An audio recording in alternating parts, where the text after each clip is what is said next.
Well, May is Mental Health Awareness Month, an opportunity to reduce the stigma surrounding behavioral health issues and really highlight treatment options. According to the Centers for Disease Control and Prevention, more than 1 in 5 U.S. adults live with a mental illness, and more than 1 in 5 young people between 13 and 18 have or at some point have had a seriously debilitating mental illness. Joining us now is Alyssa Lucas. She's a psychiatric nurse practitioner with Three Oaks Counseling. Thanks for joining us today. Hi, thanks for having me. So in your practice, you not only counsel, but you also prescribe medications. Yes. So tell us, what are the most common types of mental health issues that you're seeing in your practice? Yeah, it would probably come as no surprise to say we've been seeing a little bit of an increase overall in mental health struggles and anxiety and depression symptoms.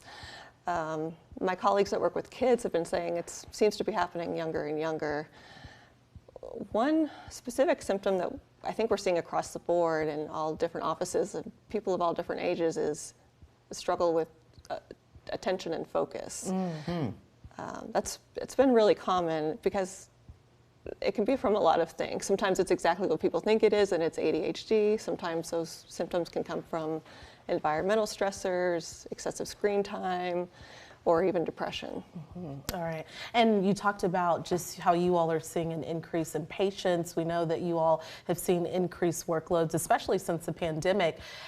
What does that mean, though, for someone who's trying to navigate the space of trying to find a therapist? It's not easy. I think many of us who have looked for therapists, we have struggled in finding one. How do we navigate that landscape? Yeah, it can be very difficult. And I think that's why more and more people are using online platforms and seeing people remotely. That's certainly an option. Psychology Today is a great website to search for providers, and sometimes you might have to wait a week or two to get in somewhere. It is very difficult. We have to acknowledge that.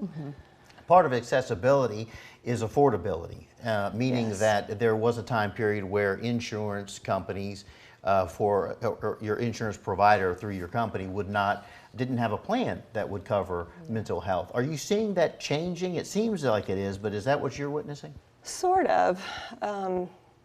There's definitely been a huge increase in coverage for remote visits and telehealth, which before the pandemic wasn't necessarily the case. It was very individual by individual. So 2 people might have Blue Cross Blue Shield, but one person's plan might cover telehealth, the others might not.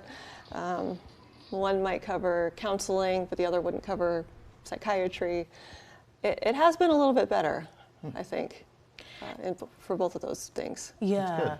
For many of us, I think, we have different tools and techniques that we use, whether it be talking to a friend, talking to a pastor, to really help us kind of navigate our problems. But at what point do we know that it's time to seek professional help? Yeah. Sometimes it's subtle. Sometimes it's more obvious. But in general, I would say if everything just feels really difficult, everything from brushing your teeth to doing your favorite hobbies, if that starts feeling really difficult, that's kind of a red flag. For some people, they start struggling with doing things in their day-to-day life, like work or socializing. Maybe they start calling into work, or they stop calling people back and canceling plans and things like that. So those would all be indicators. So I think a big struggle, and we just touched on it, is being able to afford it. Like, some people may not have insurance, but they need the help, but they think, I can't afford and pay, I don't know, $100, $200 to see a psychologist or somebody like that. Yeah. What sort of resources are out there for people who might be struggling financially? Well, you might be able to find offices that will do a sliding scale, so they might reduce the price. That can be difficult to find, though. So if you're really struggling to afford it, the best option might be a community mental health system like ATCIC, Austin Travis County Integral Care, or community mental health, community care. There's Bluebonnet trails up in Georgetown and north of Austin, too. So there are some community resources. It can be hard to get in, and it can be a little bit of a wait. Okay.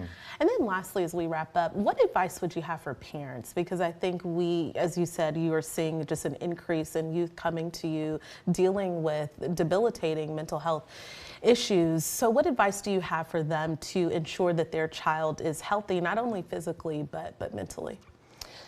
Yeah, I think it's important to teach our kids how to begin to check in with themselves.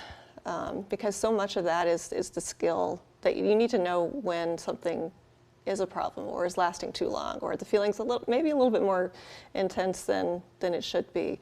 And so the ability to recognize that a lot of times has to be learned and taught. Yeah. And I guess as a parent, you just have to be vigilant, and if the behavior of your child is changing in ways that aren't positive, you should that should be a sign right there. Yes, So, yes, all right. absolutely. Alyssa Lucas with Three Oaks Counseling, thank you so much for coming this afternoon. Thank you for having me.